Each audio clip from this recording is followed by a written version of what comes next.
Hello guys, welcome back to the channel. My name is Mordin, and today's topic I want to dive into a very critical thing on the continent of Africa, especially Ghana.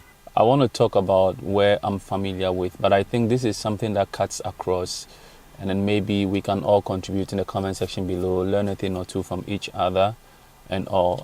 It is about information hoarding, right? So for a long time, we are used to keeping secrets a lot. Now, the continent, or Ghana to be specific, is one place where if you need information on how to start certain businesses or great data on a lot of businesses, you won't get. It is like this because most people fear competition, one, and they do not like to put things out there like that. And so usually you have a lot of us in the diaspora wanting to start businesses. You dig online and it's like you find people sharing a little bit of, let's say, skin, right? They tell you, oh, this is a very good business. And then they don't give you breakdown for you to decipher it is actually really a good business. Now, some also will tell you, oh, it's not a good business for you to get into, so that they stop you from getting into, although it is something that could be very profitable for you based on your knowledge and passion for that very space, right? So this topic came off. I have another platform where we discuss rabbitry, and we're trying to find out why farmers do not share information, and a lot of very good factors came out there on Clubhouse. So we did this conversation back and forth, and I think I want to share with you over here. So we've come to a point where a lot of us like to just keep info. We keep everything to ourselves, and we end up dying and taking them with us, right? And so I was asking myself this one question, that what is actually the issue? Where is it coming from? Why are we this way? Why don't we like sharing information, etc.?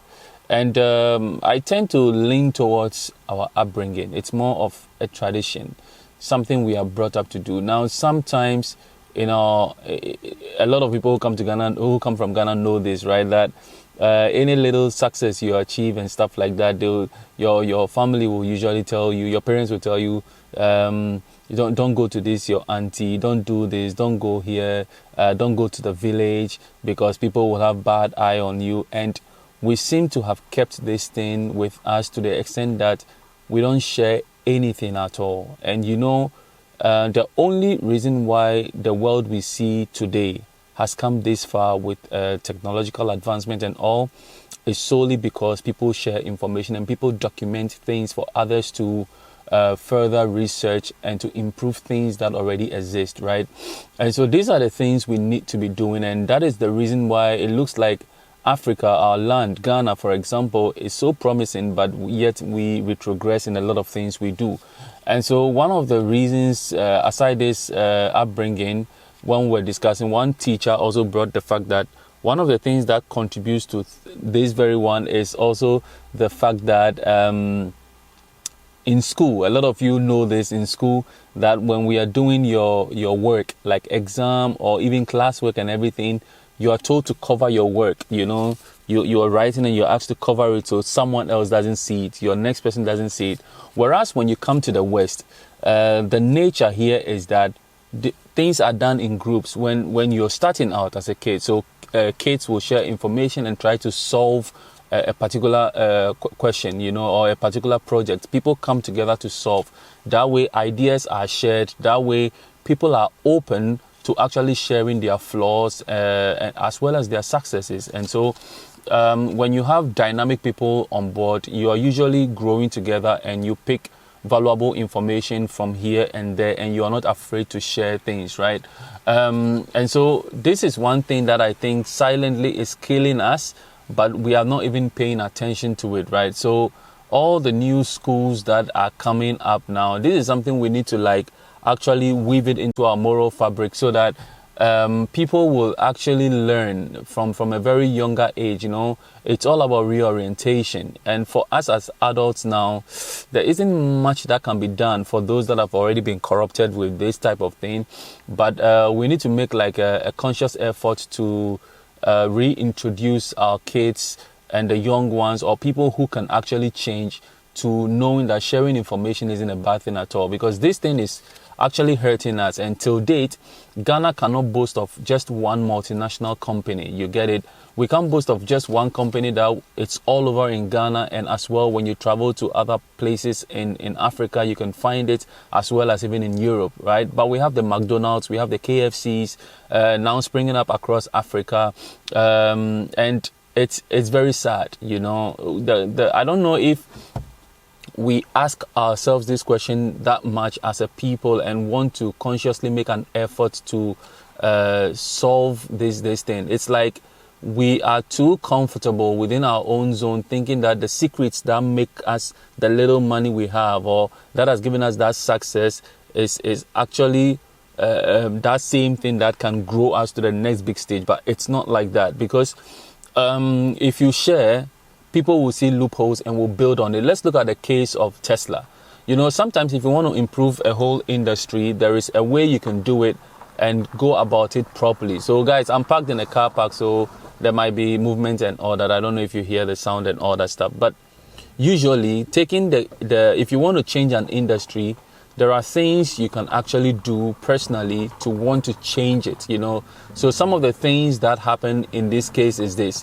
One, you look at the whole industry and see how you want to improve it. And secondly, you have to make information available after you've researched a lot, because the only way people can join you to further improve and increase the things that are happening is for them to already continue from the things that you've done, you know. So if you used 5 years to make a research and you hide it, it means whoever wants to improve that same industry needs the same 5 years, and things lag behind. But then if you've covered the basis, the very basis, for the past 5-10 years, people just build on it and it helps the industry grow. One such example I'll give is Tesla, right? So Tesla is the manufacturer of electric mobiles, and when they want to come into they thought electric cars shouldn't be boring. They should be functional. They should be nice, comfort to drive, and something funky to be around with, right? But then one decision they took that even helped the company till date was the fact that they decided not to patent any of their findings they came up with, their research, their things that they created, and all their technology. They decided not to patent any. And what that has done in the last few years or so is that you see that all the other big companies, the Fords, the Toyotas, the Mercedes, the BMWs, etc., have all jumped on the bandwagon where everybody has an electric car now. And right now, you see, one of the key things is that it didn't stop Tesla from being the number one when it comes to the electric space of cars, right? They are still sitting up there. When you are the pioneer, it doesn't mean you can share your information and still sit top there and have valuable plans to make people join, and that way your idea will come to play in a very big way, right? And so another person also was saying that it could be misinformation, you know, the misinformation, lack of education, that we should keep things to ourselves. That is the only way we can grow and be dynamic enough, you know. It is crazy, but I don't know. You guys should let me know in the comment section also some of the things we can do, you know, to change this thing, because it has stagnated our growth as a country. Nothing is moving forward. You look at the various sectors and all. Funny enough, all the other foreigners come to our country, they start businesses and they succeed, but the Ghanaians do not succeed. You know, and across board in some other African places, it's always like that. People started elsewhere, they succeed, yet when we do it in our own backyard, we do not succeed. You know, it's funny. Fear of competition, that when I show someone my recipe, they become the best. No, they don't become the best. Things are improved and there is more challenge out there. People come up with new things and you can learn from them. You can be dynamic in your ways, etc. And so this information herding thing and like trying to just keeping vital information away isn't helping us individually. It may put a bit of money in your pocket, but inevitably it is hurting our very growth. It is hurting our very improvement as a country, you know. And these are things we need to proactively work on and try to find balances the right way. And so this is what I want to share with you guys. I definitely want to have conversation starters so that we can think about things like this in retrospect.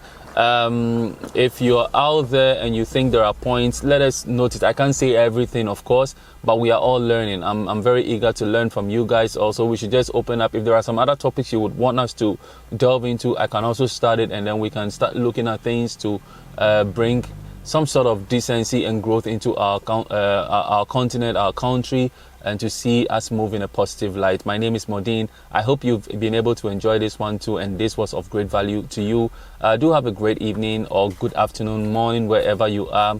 I hope to connect with you once again. Peace.